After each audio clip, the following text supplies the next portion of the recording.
evening and welcome to the CAPS Forum on Ethics and Public Policy. I want to situate tonight's event in history. This year marks the 50th anniversary of the Clean Water Act, which is a good thing. It's also the 60th anniversary of Rachel Carson's Silent Spring.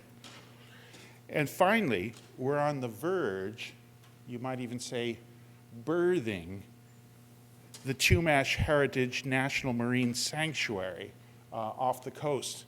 And I think that deserves a round of applause right there.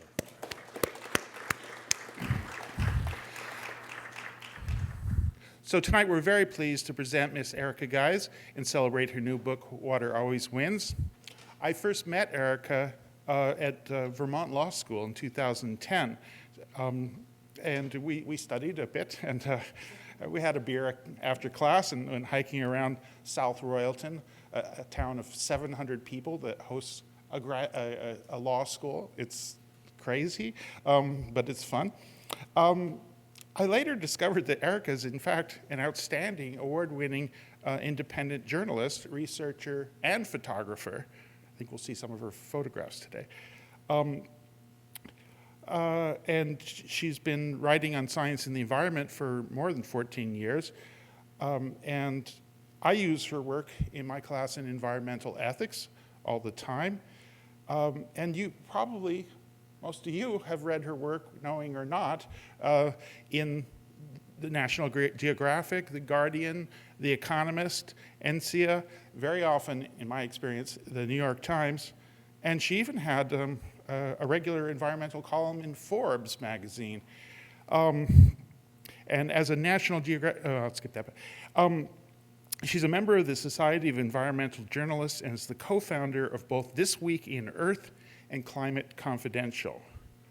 Now, after all this work as an investigative journalist, she has the opportunity to break out, and maybe she has a few things on her mind that she doesn't usually say as a journalist in producing what we hope, the first in what we hope is a number of outstanding books. Water Always Wins, Thriving in an Age of Drought and Deluge. Ladies and gentlemen, please give a warm welcome to Miss Erica Gies.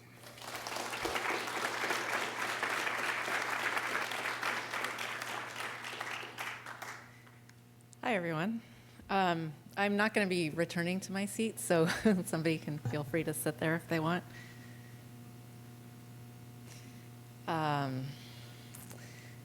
So I'd like to start by asking everyone to think about their favorite body of water.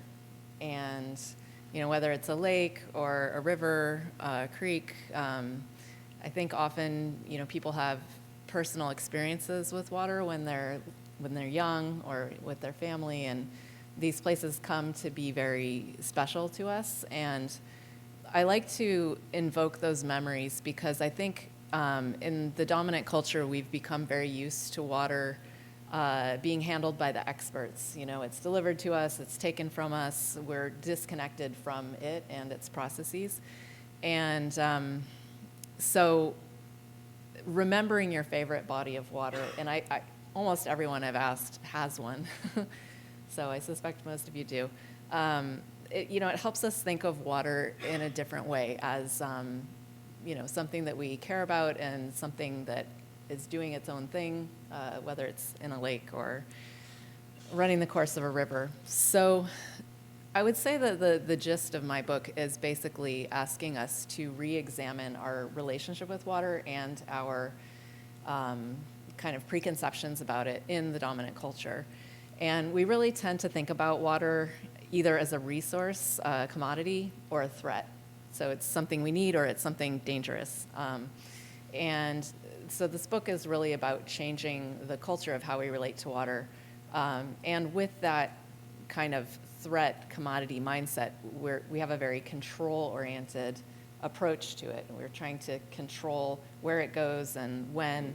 And but that's not how everyone around the world relates to water. And in fact, this woman here is a marsh dweller, and she lives on the Mesopotamian marshes of Iraq. And I went there a couple of years ago, And these folks are living in a way that people have lived on top of water for 9,000 years. Their culture predates the Sumerian civilization, which was about 6,000 years ago. And it's incredible. This grass that she has is called Phragmites, which has become sort of an invasive scourge elsewhere in the world, but it's native to these marshes. It grows to like 20 feet. You can eat the root of it. They use it for all their house building, their animal paddocks. They have water buffalo that kind of swim around and eat what they want and then come back and they milk them. So it's a really, really interesting culture. And in contrast to what we generally do in mainstream development of, oh, it's a wetland, we better drain it and build something on top of it. They're actually living on it, and they understand the amazing resources and food and sustenance and housing material that this environment provides. So that's just one example of the places I went and the people I met. I also went to China, Washington State, Peru, Kenya, England, of course, all over California. I'm from California. And I found people who are finding innovative ways to work with water, to collaborate with water, instead of this kind of control mindset. So let's see, I've got to do two things here. Voila, okay. So, the International Climate Conference is happening right now. And I think people are really understanding that climate change is here, it's now, and a lot of that is through water change. Climate change is water change, and we're seeing these very extreme highs and lows with the flooding and the drought.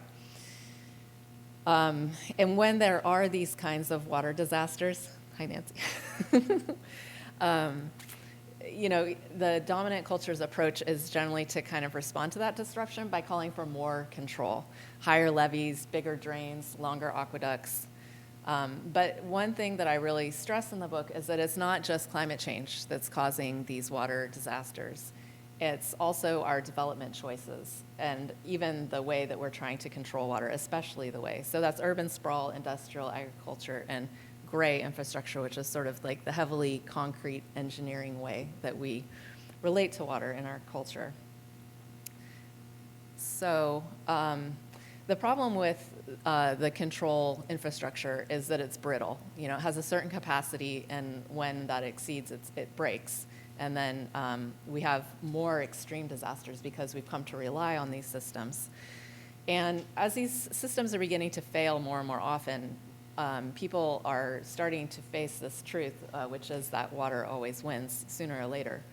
And the benefit of natural systems is that they're more flexible. They have more flux kind of built into them. And I think there's a question that Greg and I are going to talk a little bit more about how we got here, how we got to relating to water in this way.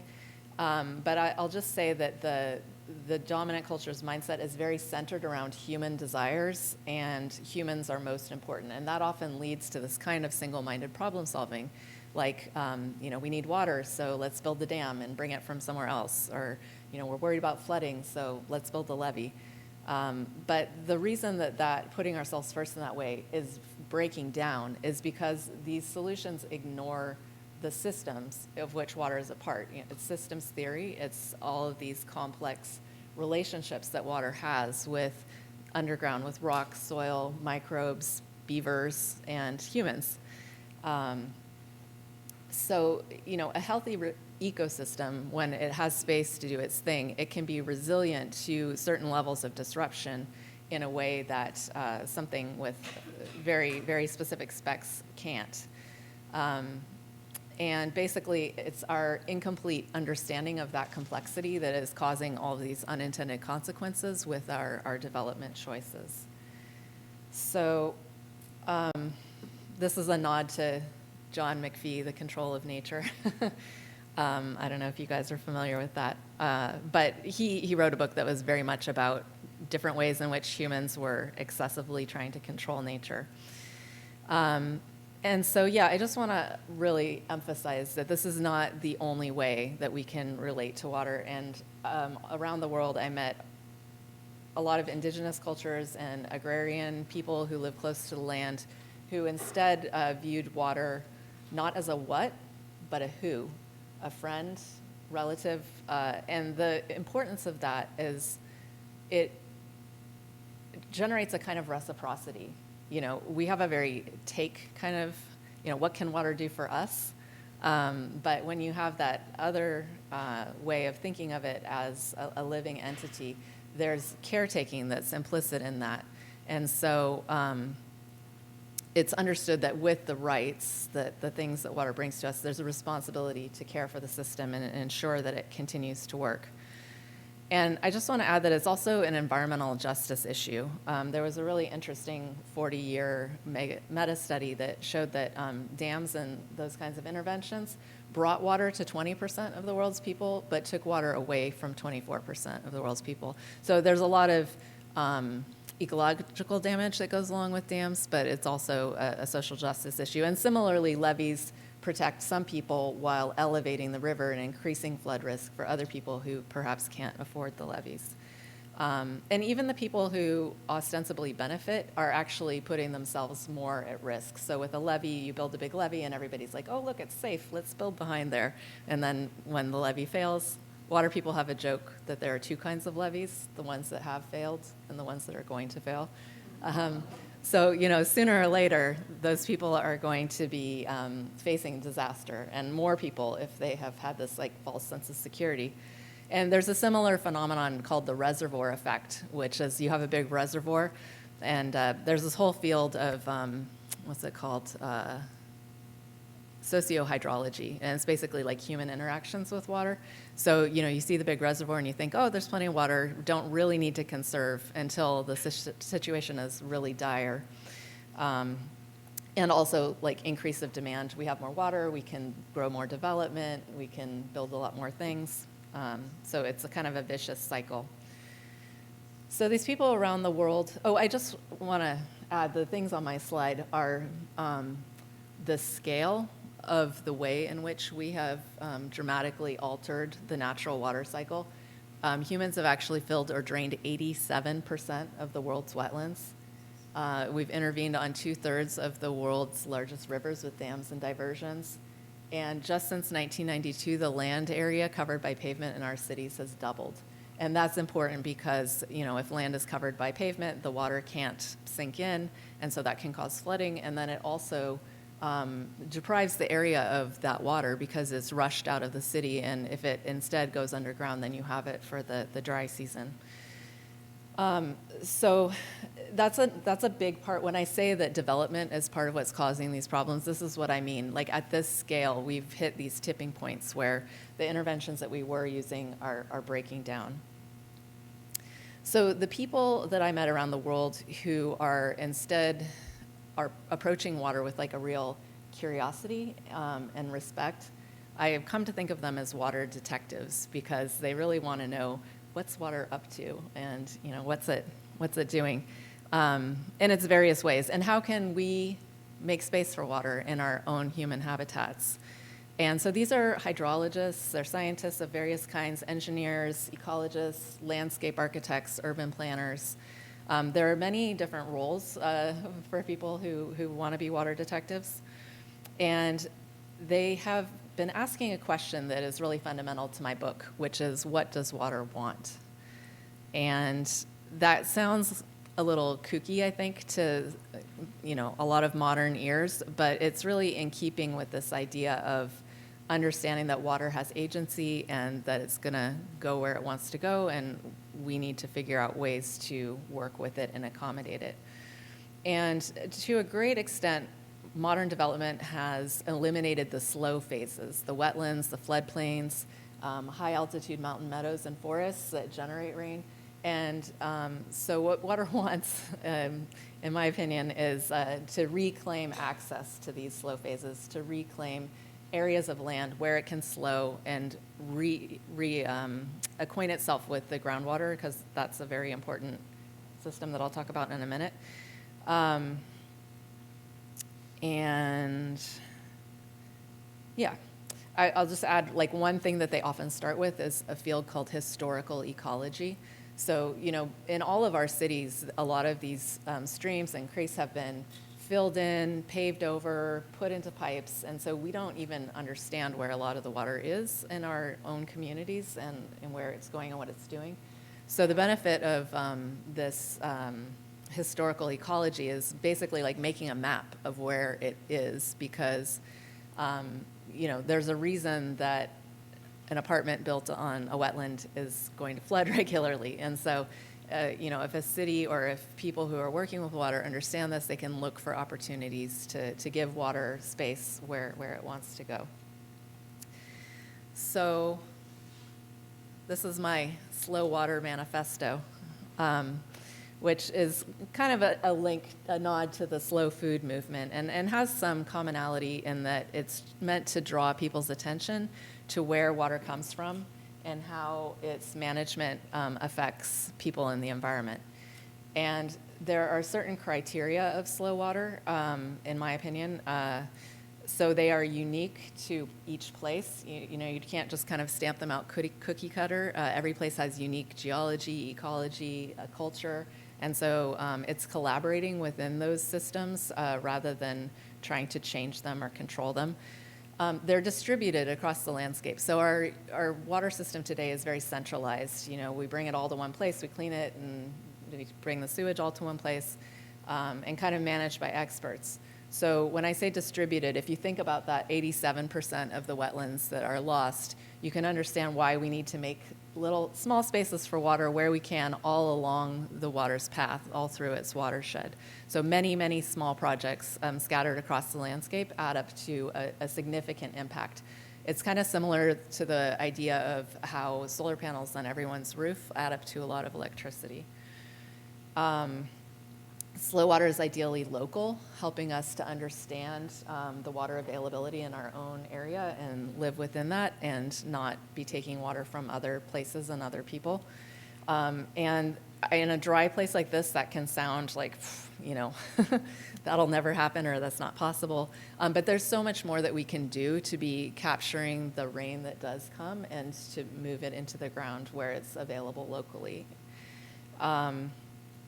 It's socially just, not taking from some to give to others, not protecting some at the expense of others. And there's a real community engagement component to this. So some of the projects I saw, like in India or Peru, people in the community are actually maintaining these systems and working together, and then they're also sharing it communally. And so there's a real kind of visceral understanding of how it works, and there's also a very personal commitment to it and maintaining it and taking care of it. That also is kind of hard to imagine in the United States, but there are kind of degrees of community engagement. Certainly there are a lot of opportunities for people to get involved on their city level, trying to restore a creek or something. But also there are things like education component. For example, there's a wetland in Northern California where they use the wetland to treat sewage, and it's a park, and people come and they walk around, and there's signage explaining, what's happening there. And similarly, there are recharge projects in southern Arizona where it's a major water feature, and the wildlife come and the people come, and so there are different levels of community engagement. Is my point. So this is just to say, I just want to really make the point that surface water and groundwater are the same water. We have a long history in California of the river's running low. Well, we'll just pump some groundwater and, then we'll have more water. But in fact, pumping groundwater depletes surface water because they are connected. When the surface water runs low, if the groundwater is high, it actually can feed the streams from below. And one thing I learned from one of my water detective sources is that in the western U.S., in fact, we think of streams as seasonal, like they only flow in the winter, but in fact, a lot of them used to flow year-round because the groundwater system was healthy and it was supplying them in that way. So we deplete groundwater by pumping and also by the really strong way that we've controlled rivers so they're not accessing their floodplain and filling the groundwater in that way. So all of the slow water projects around the world that I found were basically trying to slow water on the land in some way to help it move underground to kind of heal this surface groundwater relationship and all of the incredible things that happen when they are connected. So this is Peru. This is very, very high in the Andes Mountains, about 15,000 feet elevation. And this green tufty stuff is called a bofedales, and it's or a cushion bog. Bogs are peatlands. Peatlands are incredible. They store, they cover just 3% of the global land area, but they store 10% of all fresh water and 30% of the world's soil carbon. So they're incredibly important. And in the Andes, it's kind of like, Peru is kind of like California in that there's a long dry season and most of the water comes during a few months. And also, the vast majority of people live along the coast and rely on water from the mountains. And with climate change, a lot of the glaciers are melting, and Peru is one of the most water insecure countries in the world. So water managers there about 10 years ago started getting really, really concerned about this, because already in the capital city of Lima, there's about 5% of the population who don't even have access to water, and they're only able to deliver to people maybe 21 hours a day for people who do have water. So everybody has to have a storage tank, and it's complicated, and it's getting worse. So they passed a series of national laws that require water utilities take a percentage of their money from their utility bill and invest it in infrastructure, natural infrastructure.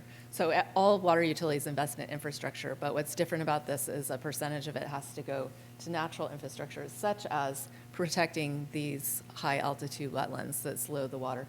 And this is becoming even more important as the glaciers melt, because that water storage is no longer available. So, you know, sometimes when people talk about nature-based solutions, they think like, oh, that's nice, but it, you know, it can't really be a significant part of the solution. But in fact, it's really a question of scale, that distributed across the landscape idea. And so Peru, in making this a national policy, it's really exciting because it's a place where we are going to soon be able to see the impacts of this at scale. I just want to point out this picture on the right, where it's all yellow.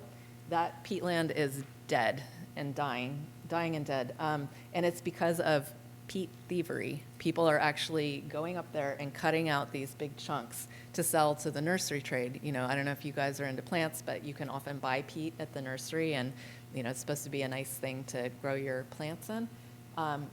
Please don't buy peat. Peat is really, really important in its native habitat, and once it's cut out like this, the rest of it dies because it needs that continuity to continue to hold the water.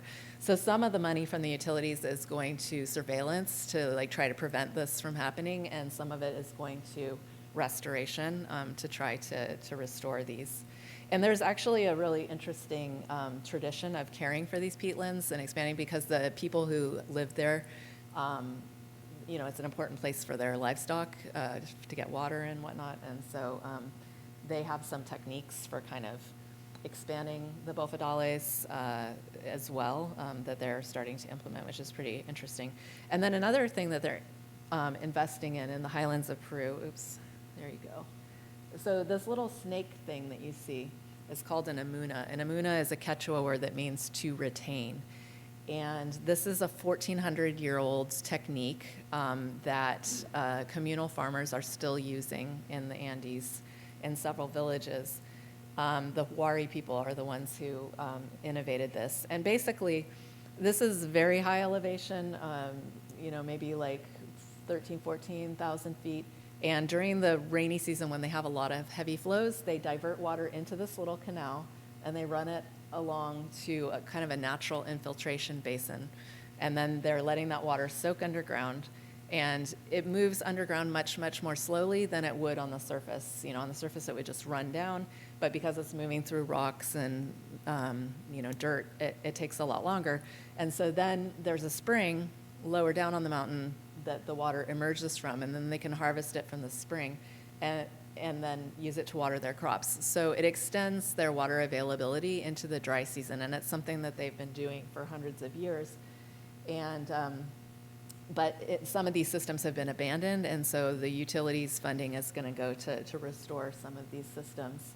And, that water ultimately benefits the cities down on the plateau because they use it to water their crops, and then it moves underground again and ultimately comes out down on the rivers. And there's been some really interesting science. There's a growing body of scientific research that shows how effective these kinds of innovations were. And there was a study published in Nature in 2019 specifically about this intervention and how long it delayed water availability from like 2 weeks to 8 months, on average about 45 days, and also the quantity.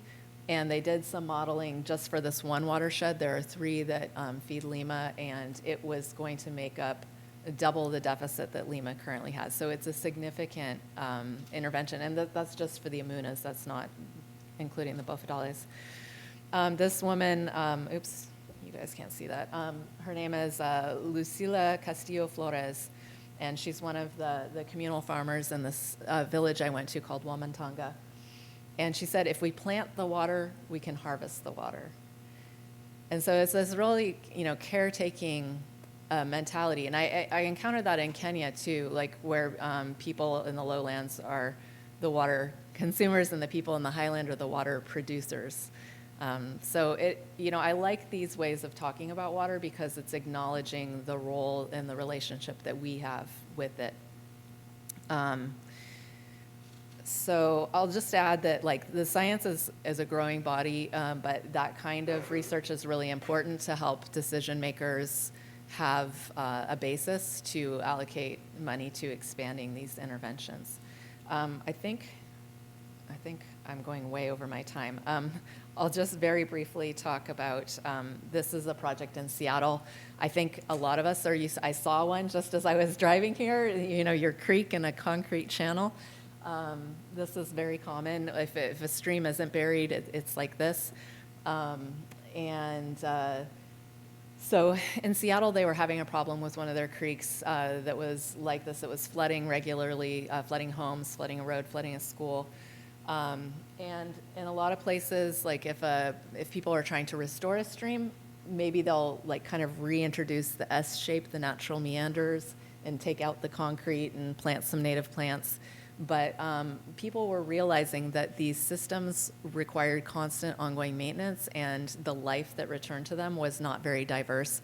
And in Seattle, they still have a lot of salmon runs, and there's a national mandate to try to care for salmon when you do a creek project, and salmon were not appreciating their efforts. So basically, what one biologist who worked for the city realized was that it's not just the stream we see, it's the stream under the stream. It's something called the hyporheic zone, and that's from Greek. Hypo is under, rheic is flow. This is not the aquifer, this is an ecotone, a zone in between. Water can move up and down, but it's also flowing downstream, but again, very, very much more slowly because it's going through all of the rock and soil. And when you have a urban stream syndrome, which is what ecologists call that other system, it is fast water. You're straightening the water, you're worried about flooding, you're trying to move it away, and so it's scouring away all of the soft material at the bottom where the hyporheic zone is. And the problem with that is it's kind of like our gut microbiome. You have little microbuddies in there who are helping you out and keeping you well. And same thing with the stream. If they don't have their microbuddies, there's all kinds of important geochemical processing that happens in base of the food web that's just not happening because that's missing. So this woman, Catherine Lynch, in Seattle proposed, as far as I know, the first in the world effort to recreate a missing hyporheic zone and also to inoculate it with life. So ecologists tend to have this, if we build it, they will come attitude. We'll make it look nice and habitat-y and things will come back. But they were finding that wasn't true. And in this case, one researcher told me, when your headwaters are a Home Depot parking lot, nobody's going to be coming. And so they actually inoculated from a wilder stream and then implanted them in the hyporheic zone. So I think Greg and I are going to talk a little bit more about that, so I'll keep it brief. But Catherine had a really hard time convincing the city to do this, even though it was really inexpensive compared to the cost of the project. So they agreed to do a series of scientific studies to show that it worked, and they were very successful. And so now, incorporating the hyperreach zone is a part of all of Seattle's projects, or at least they're considering it for all of their projects, and it's expanding into the wider world in Washington and beyond. And so I'll just give a couple of results. So this is Catherine in the front here, and this is what the stream looks like at this point. So they bought out houses that were flooding regularly, about 10 or 12 houses, so they expanded the width, but then they also put about 8 feet of material at the bottom to recreate that hyperreach zone. And they did all kinds of modeling to see like how the water was going to flow and to create these log systems that would help water move down underground into the hyperreach zone in the way that it would in a natural system. So one study modeled that the physical movement of the water to see that it was in fact going into the hyperreach zone, and they found that it was doing that 89 times more than before, which isn't that surprising because it basically didn't exist before they did this. And this project was just 1,600 feet, so really small. But because they did their historical ecology and they chose 2 floodplains, it's had a kind of an outsized impact.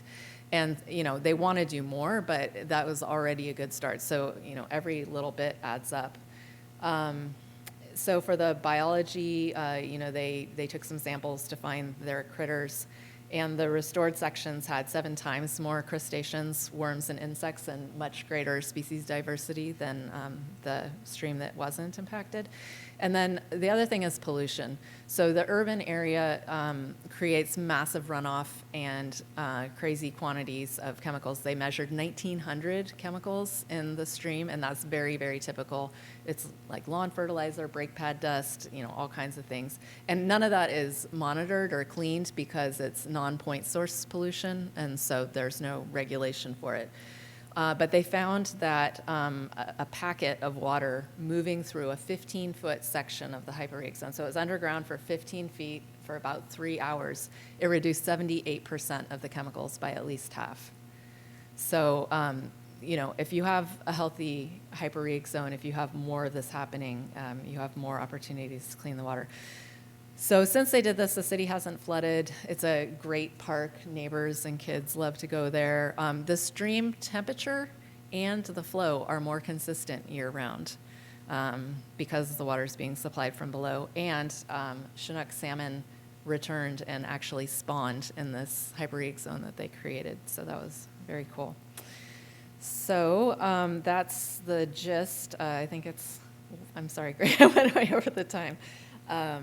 And basically, it's just about reconnecting people with water and with what water is up to. And I have, let me show you. Yeah, so this is my website for the book in case you want more information. And I've done a bunch of, podcasts and radio and TV interviews and things like that. So you can find some of those there too in case you want more.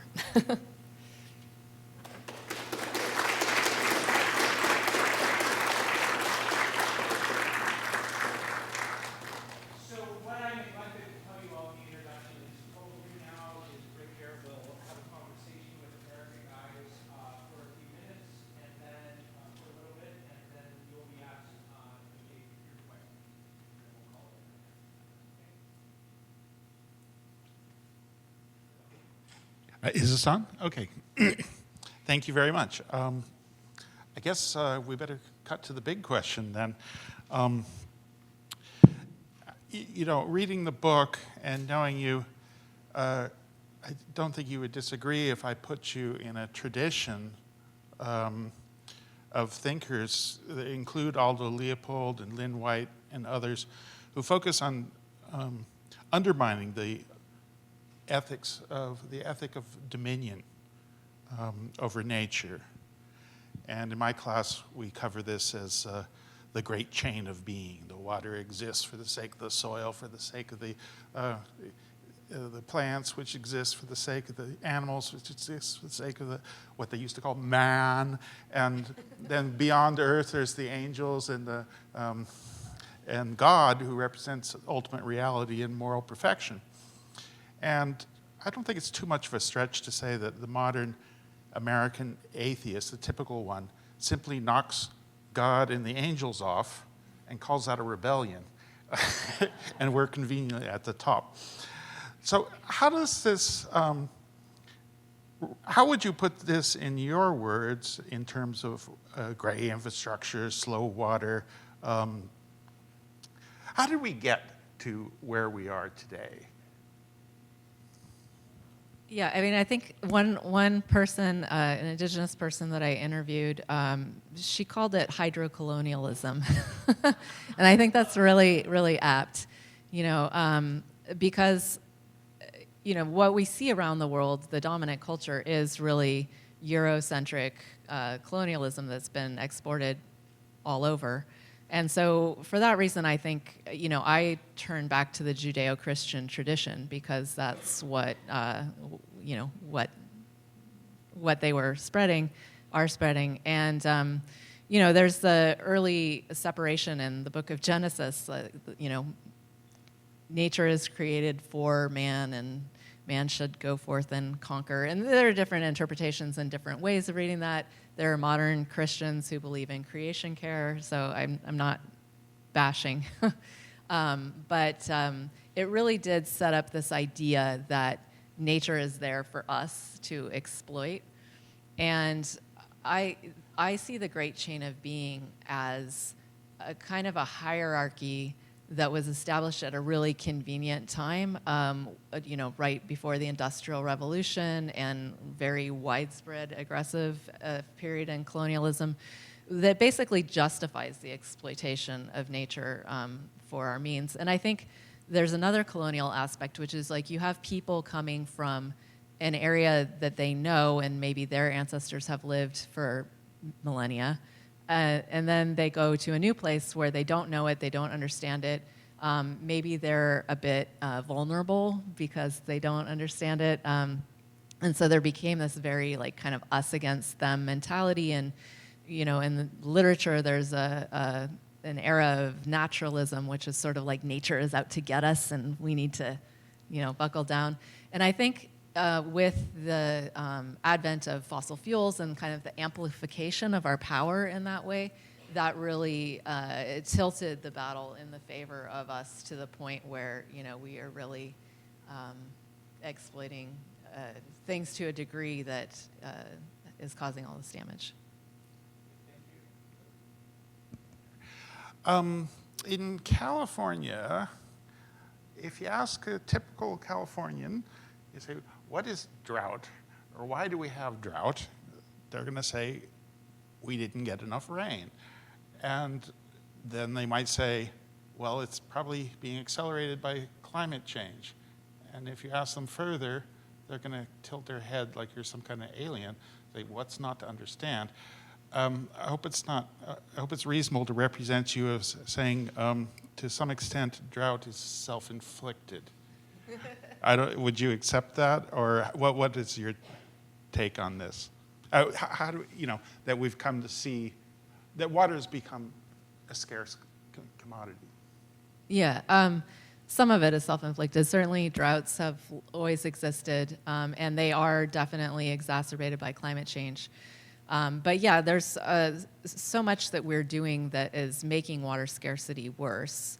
And some of that is what I've been talking about with kind of healing that surface water, groundwater connection. So, if we have a healthier groundwater table, and that can be done, there's like a lot of beaver restoration that's starting to happen, and will be coming to California soon because Gavin Newsom just hired or allocated money for 5 beaver professionals at the state level, so that's very exciting. But anyway, in all these ways, you are raising the water table and you're making more water available on the landscape. So when you have water available to plants, they're less desiccated, they're less likely to burn, so it can be an important hedge against a fire or like a fire break. And when you have water available to, sorry, what am I trying to say here? Yeah, so that's one aspect of it, is like helping to heal the water cycle so that that water is available. And there's a rain generation component also to having more water on the landscape. And I don't think we really recognize the degree to which the landscape has changed. Like even the beavers alone, 10% of North America was basically a beaver-created wetland. So it was like a much, much wetter place. And when you have more water on the land, you also have more rain. So it's part of the cycle. That was a bit of a rambly answer. Well, okay, we've gone to beavers. I mean, everyone likes beavers. You like to ask what water wants, and it seems that in the case of rivers, they want beavers. Why does water want beavers, and what are some of the other things that people are doing to help out these adorable semi-aquatic rodents? Well, so that stream picture that I showed of the urban stream, that straight channel, I think a lot of us have come to think that that's what a creek or a river is, because that's so much of what we see, not just in cities, but also in rural land. We have these water canals and everything's very straight and denuded, no plants along it. But in fact, like a healthy stream system is very complex. It has meanders, it has oxbows, there's a riparian corridor of plants like all along it that are very important for all kinds of wildlife, and also helping prevent erosion and all kinds of things. So when the beavers come, they are also water engineers. I would argue they're better at it than we are. But there was a really interesting study in Washington State that showed that in their first year of reintroduction, beavers were holding 75 times more water above and below land than before they were there. So, I mean, that's a major water storage factor, especially as we're losing our snowpack with climate change. That's another way to keep water on the land and to slow it down and make it available in the slow season. And then in terms of what water wants with the beavers, I mean, there's a really important habitat component. Beavers are ecosystem engineers, and something like 200 species live in and around beaver ponds, including their predators. There was an interesting camera study that looked at an area where they're going to introduce beavers, and there was like a couple of squirrels all year, and then the beavers came and they built the pond, and then they had mountain lions and bobcats and all kinds of other critters. But also like living in the water, and some of the critters who live in the water are very important for the health of the fish and the plants, and it's a system. Great. Oh, and I should also add that in England, beavers were extirpated. They were gone for 400 years because they were all killed. And they have started bringing them back from Germany and the European continent. And they're deploying them really for flood control. And, a lot of people think that beavers cause flooding, and they do to some degree, but they're slowing water. And so a lot of English towns are built like right along creeks, and with the bigger flows brought by climate change, they're flooding more and more often. And with the beavers slowing the flow, they're holding, that water's still going to go downstream, but over a longer period of time, so you don't have the same flood peak, so then it's not spilling over into the towns to the same degree. And some scientists there have been measuring those impacts. It's about 30% less water going through at the flood peak. Great. I want to make sure we have enough time for the questions from the audience. Let me skip to this question. For many of us, and for me, it was Chris Stone's paper, Should Trees Have Standing, where I first heard about the idea of rivers having rights, legal rights. It sounds crazy at first, but it's an idea that seems to be catching on in some circles. And I should be clear, your book, it only explicitly comes up in the introduction. It's not like you're just going, rivers have rights, rivers have rights. But much of what you're saying seems to be amenable to this perspective. So how might riparian rights be related to slow water? Yeah, the rights of nature movement is really interesting, and I I spend part of my time in British Columbia, and in Victoria, there's an Indigenous law program at the university. And in fact, Indigenous law already considers water and nature to have rights, so there's a long tradition of that. But in the dominant culture, less so. And what started the movement was this paper from 1972 or something, Do Trees Have Standing? And the movement is growing worldwide. So Bolivia and Ecuador have incorporated rights of nature into their constitutions. And there's a group in the US called Community Environmental Legal Defense Fund, I believe. And they started working in Pennsylvania with communities who didn't want fracking in their backyards. And they found that the state had given these corporations permission to frack in their communities, and they had no right to prevent that because the state government superseded them. And so this legal firm started arguing on the basis of nature's rights as a way to help them gain power. And this has been a growing movement across the United States in communities, starting with like trying to prevent fracking, like trying to prevent spreading of biosolids on crop fields, which is basically sewage, and then also moving into rights for rivers and wetlands and things like that. And, I mean, even in places like Florida, you're seeing rights for, pushes to get rights for wetlands. So what rights does a river have? A river has the right to flow, to conduct its natural cycles and relationships, has a right not to be polluted. So there are different rights, and like the Ganges in India now has rights. There's a river in New Zealand that I won't try to pronounce so I don't embarrass myself, that has rights. There's a river in Quebec in Canada that now has rights. Sometimes these are driven by Indigenous peoples for whom these rivers are really important. But it's a really interesting time. And the reason I think that the rights of nature movement is important is because it's a way to bring these values into the dominant culture in a way that the dominant culture is also already kind of set up to accept. So yeah, it's kind of early, but it's definitely growing in momentum, and I think it'll be interesting to see how people might use that to protect water systems. Great. Thank you, Erica. We do have one of the attending classes is called Water Politics, and I was going to ask a question about it, but I think I'll hand it over to that class to ask their own questions. I'm sure Erica is willing to talk about politics in California or around the world, or more about dams or all kinds of things that might be of interest to you. But at this point, I'd like to hand it over to the audience to have questions for Erica Gies. A couple of rules. One, first of all, you do need to use the microphone so that we can hear you and it's recorded. Two, please try to keep your questions brief, because we came here to hear the speaker. And three, if it's not too much to ask, if your questions could end with a little squiggly thing that looks like a question mark, rather than your own personal dissertation.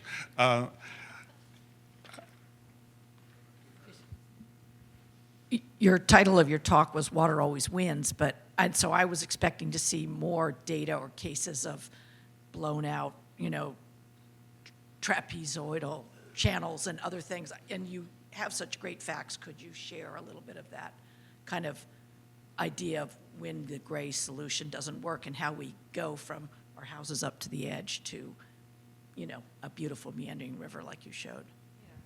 I mean, I think there are examples in the news almost every day. I've been sort of obsessively tracking them as I've been reporting this book. Yeah, I mean, there's the flooding in Pakistan this summer. There's the rivers in Germany and China going dry this summer. Everywhere you look, it seems. There was the flooding in Germany the previous year, the flooding in England regularly. I could go on, but I'm just kind of citing examples. I think a lot of the dialogue that you see around these now is acknowledging climate change, which is great. It's like, okay, climate change is big, bringing, more water extremes. But so often the answer is like, well, our infrastructure wasn't built for this particular extreme, so we need a bigger piece of infrastructure. So yeah, what I'm arguing, I guess, is that we've gone too much in the wrong direction on that, and we need to make more space for water's natural systems again. There's the whole ecosystem services, and there are a lot of those that come from water, and they're breaking down because we haven't given them the space. And in terms of like how you move people back, it's tricky. Oftentimes that happens after a disaster or after repeated disasters, when people tire of rebuilding and like having the same thing happen. There's a whole school of managed retreat. There's a researcher out of the University of Delaware called A.R. Siders, and she's a real leader on this. And her idea is like, let's plan ahead to move towards something better. Let's, move back in a just way, where we have a better, more equitable society. Like, it's an opportunity to do something different and to do lots of things different.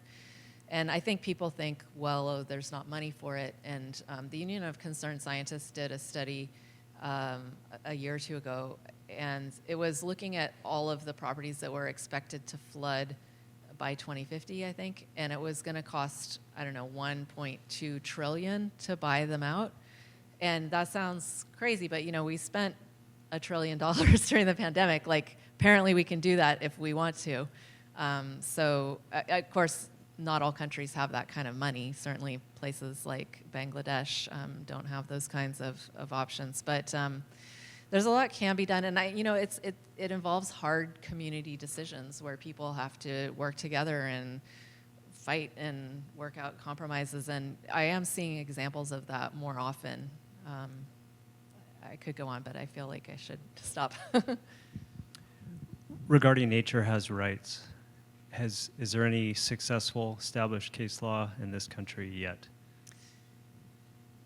Ooh, that's a good question. I haven't been following this super closely because it's a little bit peripheral to my book, but there are certainly a lot of cases that are coming to trial, and it's being tested in a lot of different ways, and they are making progress in different jurisdictions. I can't answer that more clearly. I do know that I think locally the cutthroat trout has rights, but I don't know very much about it. I'll have to go home and study it. We have a question over here.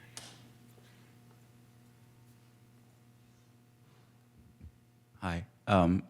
I just want to mention Erica is trying to start a slow water movement with this hashtag slow water, and I'm trying to help her. So if you guys want to investigate this whole slow water more, and you want to look up beavers or wetlands or straight how curving the rivers again and stuff like that helps with slow water, you can post, and especially because there's a lot of college kids who know how to use social media, maybe help us make it go viral, and look at how slow water can help with drought and with floods.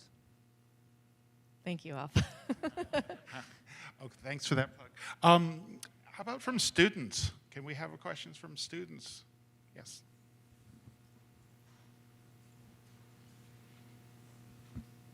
I'm from the Central Valley here in Bakersfield, and that's a place where the situation with historical water rights has become almost untenable. And I know it's a huge problem in California, and I was wondering what your insight was on that situation. Yeah, that's a great question, and I really believe that water rights here have to be overhauled. And places have done it. Australia's done it. Colorado's done it. It is possible. It's been very politically untenable, but I think as the situation becomes more severe, there's more political pressure to make a change. And I think I was just in Sacramento, and I heard from this woman who lives in the Russian River watershed, and she said that they have one reservoir and it was dry, and they also have extreme senior rights holders, and So that was an example where the community got together for 2 years, like meeting, I don't know, every week or every couple weeks, and it just hashed it out, like, how are we going to share this water? And ultimately, the senior rights holder shared the water with other people in the community. That's maybe not a permanent solution. Another interesting thing is, one thing I write about in the book is the role in which storing water underground in California is becoming an increasing interest of the state and a focus. And there are these special geological features called paleo valleys that exist right along the Eastern Sierra because they were formed by the ice ages. And they're basically like ancient rivers filled with rock. So water can move into them really quickly. So if you have a big atmospheric river flood, you can move the water there, it can move underground, and then you're helping to shore up the water table and make that water available for later. So the water rights aspect of that is like winter water rights have really not been allocated because most people don't need water in winter for their crops. And so there's kind of a little bit of a gold rush mentality happening where people are like, how are we going to work that out? And I don't think the state has really sorted it yet. I'll also add that, for so long, California treated surface water and groundwater as two separate things from a legal perspective. And although the Sustainable Groundwater Management Act that passed in 2014 has sought to kind of overcome that, it really hasn't. There's a lot of kind of legacy of that is still preventing that. And until groundwater and surface water are managed together from a legal perspective, from a rights perspective for that as well, I think it'll continue to be problematic. But it's just another area in which overhaul is really needed. And Colorado has done that, so that's one model that I haven't looked closely at their model, so I'm not sure how applicable it would be, but I do hear more kind of political momentum for that, so hopefully something will change. Great, thank you. Over here, still I want another question from students. Thank you. I'm not hiding behind the lectern. I'm remembering the book by William Least Heat Moon, River Horse, where he traversed the United States by boat from one end to the other, and he made the comment of how the Mississippi and the Missouri rivers had been turned into gutters by the Army Corps of Engineers. And I'm remembering my mother, who grew up in Mississippi and lived through the 1927 flood. Are you talking to the mic? I'm having trouble hearing you. I'm sorry. Can you hear me now? Yeah. I'm remembering the book by William Least Heat Moon, River Horse, where he traversed the United States from New York Harbor to Seattle by boat of one kind or another, and he made the comment that the Mississippi and the Missouri had been turned into gutters by the Army Corps of Engineers. And I'm remembering stories my mother told me, who lived through the 1927 floods of the Mississippi in Mississippi. And I'm wondering, where does the Army Corps of Engineers fit in all this discussion? Yeah, that's a great question. The Army Corps of Engineers now has an engineering with nature division. So they are formally trying to incorporate nature-based solutions in a more systematic way. It's kind of early days to say how that's actually going to play out. And in some cases, when they've tried it, they've been penalized. Like they did some levee setbacks, moving the levee back from the edge of the river to give the river more access to its floodplain to absorb some of that water when it comes. Along the Missouri, 15 years ago, and about 300 landowners sued them for it. They said it was a taking, and they won. So that doesn't bode so well. But California now is incorporating into its official flood management strategy levee setbacks.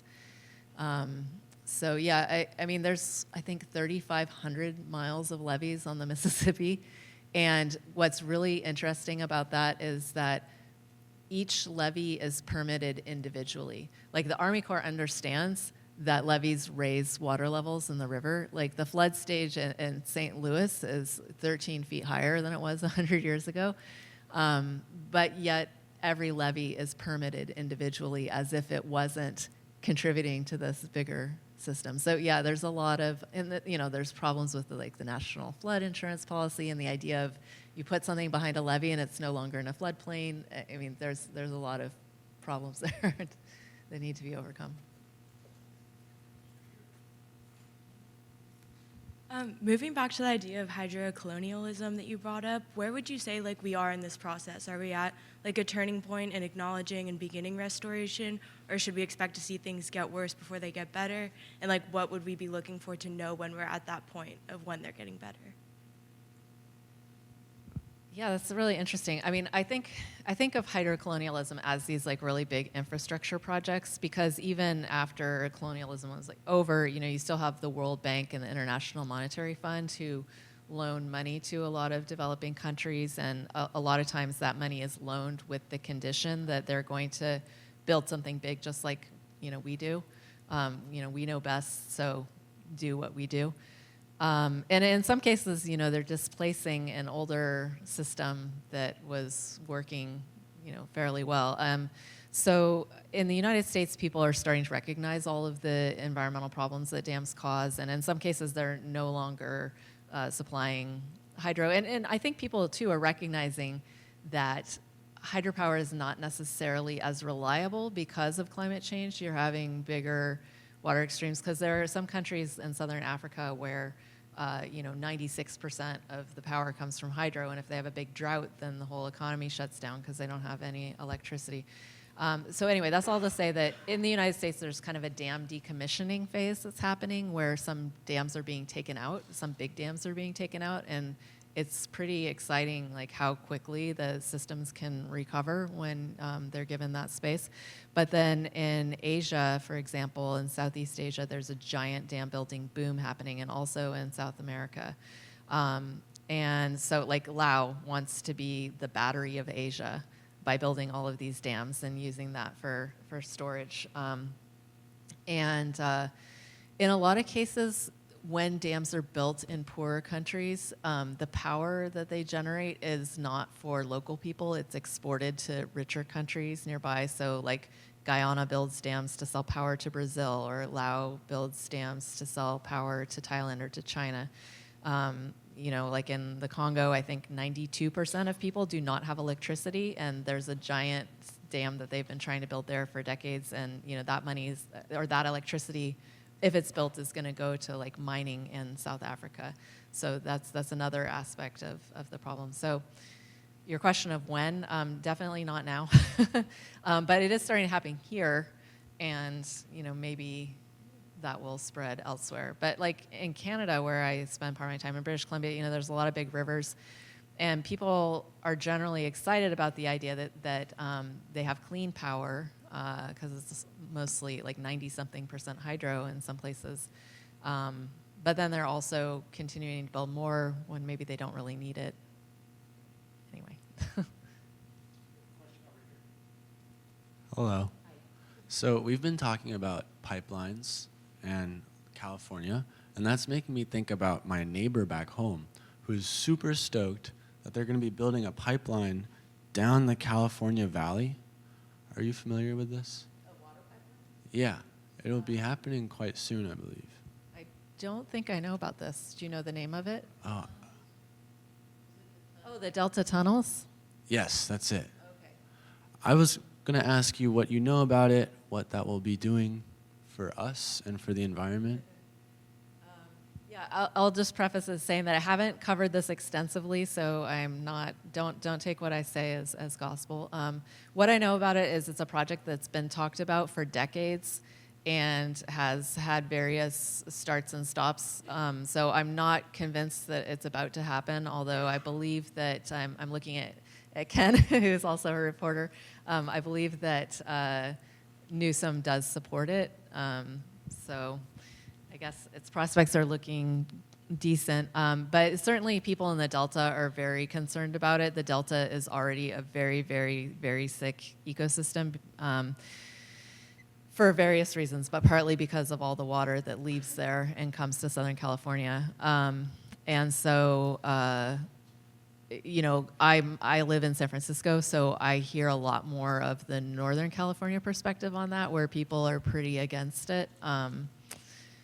And I know that there have been different versions of it to try to, reduce the environmental impacts.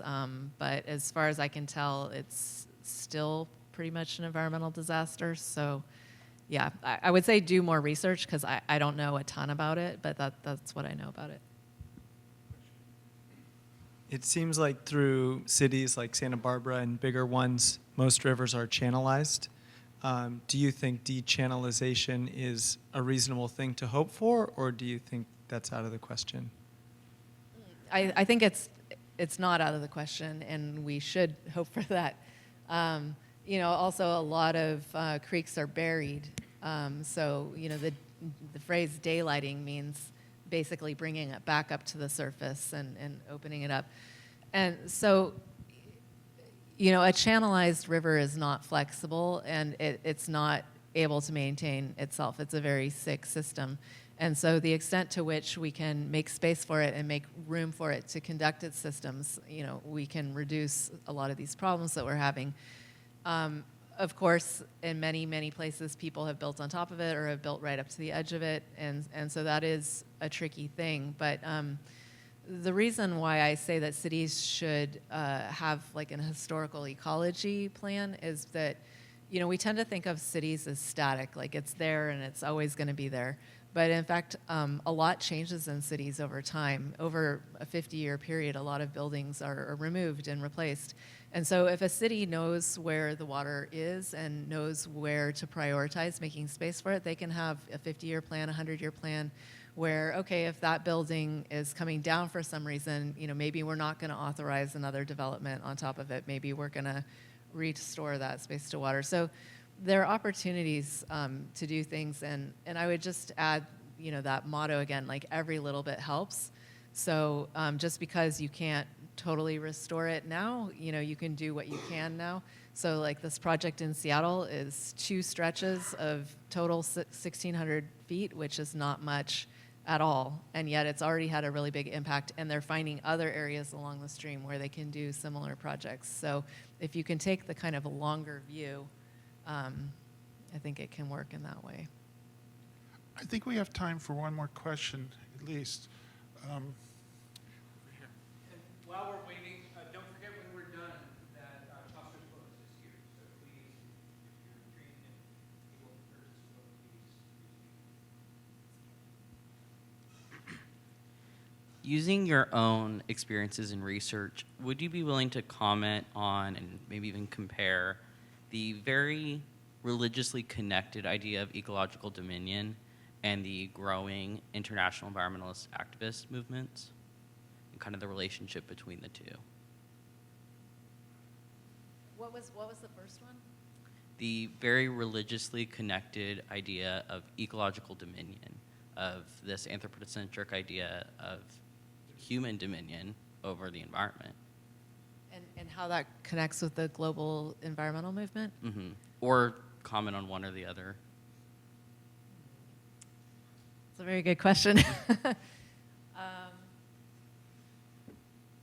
I'm someone who's always cared about the environment, and I've always been interested in it, and I've always felt a kind of connection to it. And so, I think if I weren't a journalist, I might be an environmental activist. So in my mind, there's a very close link by understanding the innate value of other beings, non-human beings, and their right to exist. I don't think, from a moral perspective, I believe that things are not here just to serve humans, and that they have their own right to exist and live their lives and do their own thing. And so I think there are... I think that a lot of people in the environmental movement have similar values. That's my perception of it. And I think the degree to which we can make space for natural systems, it serves many things. Like, it can prevent flooding, it can prevent drought. There's a climate reduction component, like in the carbon storage in these ecosystems. There's a biodiversity, support for other life. We're also in a biodiversity crisis, which you guys probably know about. And so all of these things are linked.